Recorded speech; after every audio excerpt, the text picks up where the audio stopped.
প্রচারণায় আসছিলাম তখনও 10 বছর আগে তখন তারা বলেছিল যে ব্রিজটা আমরা পাইছি, আমরা কোনো দিকে তাকাবো না।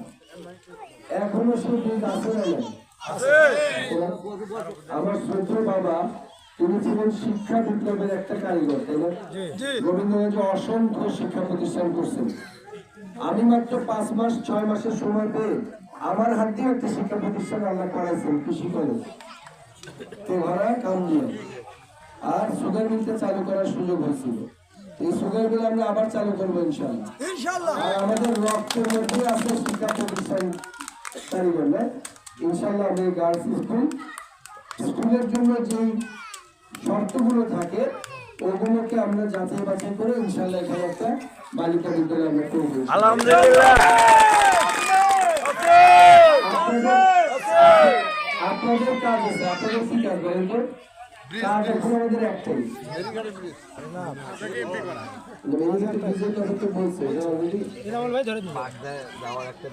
বলছে